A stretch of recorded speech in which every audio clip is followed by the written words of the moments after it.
Assalamualaikum warahmatullahi wabarakatuh. Sebelumnya, perkenalkan nama saya Siti Kelali Azura dengan NIM 2404628 dari Prodi Pendidikan Sejarah, Fakultas Ilmu Sosial, Universitas Negeri Padang. Video ini saya buat untuk melengkapi tugas mata kuliah Media dan Multimedia Pembelajaran Sejarah. Di sini saya akan menjelaskan materi tentang masa penjajahan bangsa Barat di Indonesia. Baiklah, di sini ada beberapa poin-poin penting yang akan saya jelaskan nantinya. Yang pertama yaitu ada latar belakang dan kedatangan bangsa Eropa di Indonesia.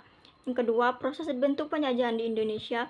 Yang ketiga, dampak penjajahan di berbagai bidang. Yang keempat, reaksi dan perlawanan rakyat Indonesia. Yang kelima, akhir masa kolonialisme di Indonesia. Baiklah, saya akan menjelaskan materi pertama yaitu tentang latar belakang dan kedatangan bangsa Eropa. Motivasi utama kedatangan bangsa Eropa ke Indonesia yaitu untuk menguasai perdagangan rempah-rempah. Mereka juga ingin menyebarkan agama Kristen dan memperluas kekuasaan politik.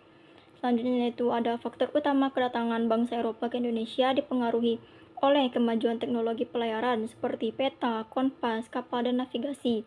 Selanjutnya yaitu ada konsep 3G yang mendorong kedatangan bangsa Eropa ke Indonesia. Yang pertama yaitu ada gold atau emas, yang kedua glory atau kejayaan, yang ketiga gospel atau agama.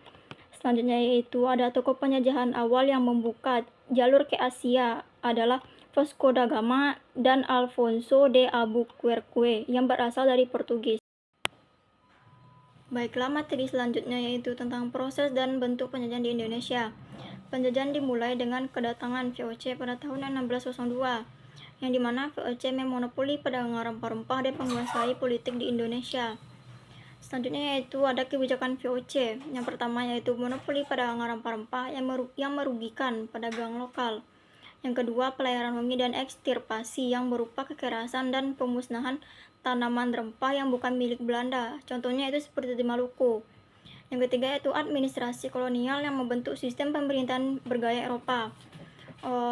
Setelah VOC bangkrut pada 1799, pemerintahan Belanda mengambil alih dan menerapkan berbagai kebijakan kolonial.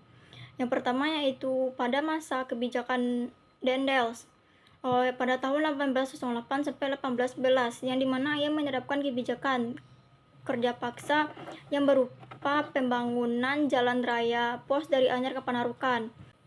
Yang kedua yaitu pada masa Raffles pada tahun 1811 sampai 1816, yang dimana ia menerapkan kebijakan sewa tanah atau land rent, dan juga ia menerapkan reformasi administrasi atau tanam paksa pada tahun 1830 sampai 1870, yang dimana kebijakan ini merupakan kebijakan yang melibatkan para petani harus menanam tanaman ekspor sehingga menyebabkan rakyat menderita. Selanjutnya itu ada kebijakan politik pintu terbuka, yang dimana masuknya modal swasta Eropa tetapi rakyat tetap mendapatkan eksploitasi. Baiklah, materi selanjutnya yaitu tentang dampak penjajahan bangsa Eropa. Yang pertama yaitu ada dampak ekonomi. Yang dimana pada saat itu struktur ekonomi di Indonesia berubah dari agraris mandiri menjadi ekonomi kolonial. Selanjutnya yaitu ada monopoli VOC dan tanam paksa yang menyebabkan petani menjadi miskin, kelaparan, dan kehilangan tanah. Selanjutnya yaitu politik pintu terbuka, yang dimana tanah rakyat dikuasai oleh perkebunan swasta Eropa, sehingga rakyat pada saat itu hanya menjadi buruh murah. Selanjutnya yaitu ada infrastruktur yang berupa jalan, rel, dan pelabuhan yang dibangun hanya untuk kepentingan kolonial, bukannya untuk kepentingan rakyat. Yang kedua yaitu ada dampak sosial budaya, yang mana pada saat itu munculnya stratifikasi sosial rasial, yang dimana pada saat itu adanya kelas sosial, yang dimana pada kelas paling atas diduduki oleh orang-orang Eropa, dan kelas yang di tengah diduduki oleh orang-orang Timur Asia yang berupa Arab dan Cina, dan kelas paling bawah diduduki oleh orang-orang pribumi. Selanjutnya yaitu ada diskriminasi dalam pendidikan, jabatan, dan hak sosial. Selanjutnya yaitu pendidikan hanya diperuntukkan untuk elit kolonial, sedangkan rakyat pada saat itu tidak mendapatkan akses dalam pendidikan. Selanjutnya yaitu diubahnya hukum adat sesuai dengan kepentingan penjajah, sehingga munculnya ketimpangan sosial dan segregasi etnis. Yang ketiga yaitu ada dampak politik yang dimana pada saat itu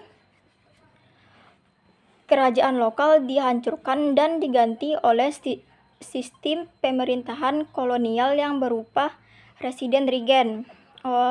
Selanjutnya yaitu rakyat kehilangan kedaulatan untuk berpolitik dan hak untuk menentukan nasibnya sendiri.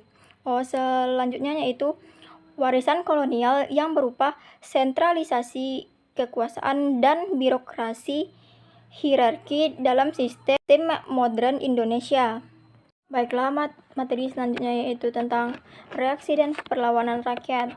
Yang dimana latar belakang terjadinya perlawanan rakyat yaitu karena penindasan ekonomi, sosial, dan politik oleh kolonial yang nantinya memicu perlawanan rakyat di berbagai daerah.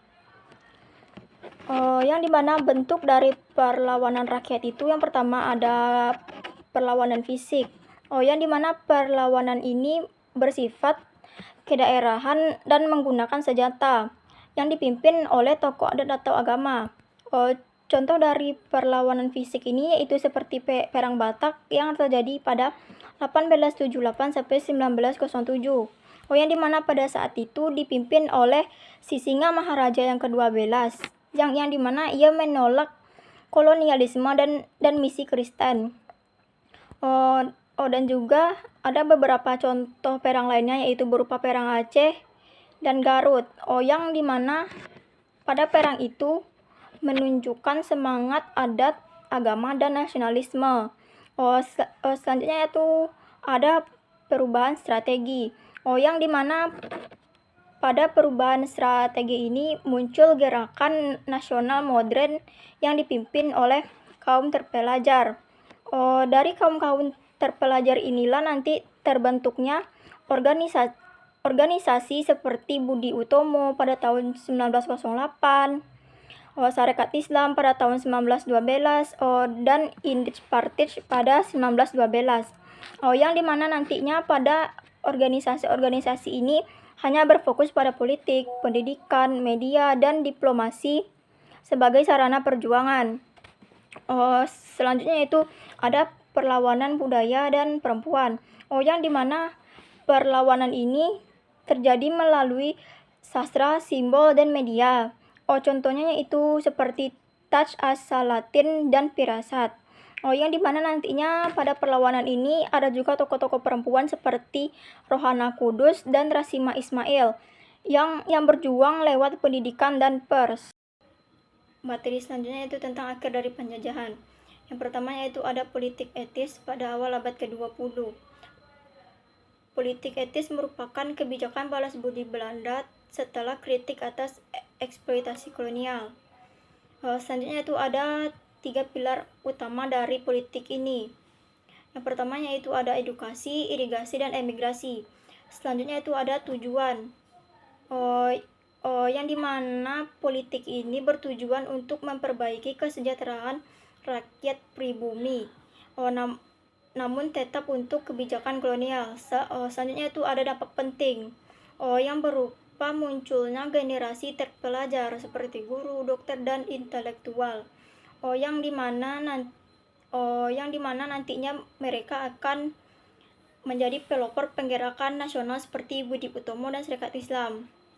Yang kedua yaitu jatuhnya kekuasaan Belanda pada tahun 1942. Yang dimana jatuhnya kekuasaan Belanda ini disebabkan oleh invasi Jepang, yang dimana nantinya akan mengakhiri kekuasaan Belanda selama 350 tahun. Selanjutnya yaitu Jepang memberikan ruang bagi organisasi nasional dan Islam untuk berkembang. Selanjutnya yaitu Pemuda dilatih melalui organisasi PETA yang menumbuhkan semangat dan kemampuan militer. Selanjutnya, meskipun kebijakan Jepang ini keras dan menindas penduduk Jepang, mempercepat lahirnya kesadaran nasional dan kesiapan kemerdekaan pada tahun 1945 nantinya. Kesimpulan dari poin-poin yang telah saya jelaskan tadi, penjajahan bangsa Barat membawa perubahan besar bagi Indonesia.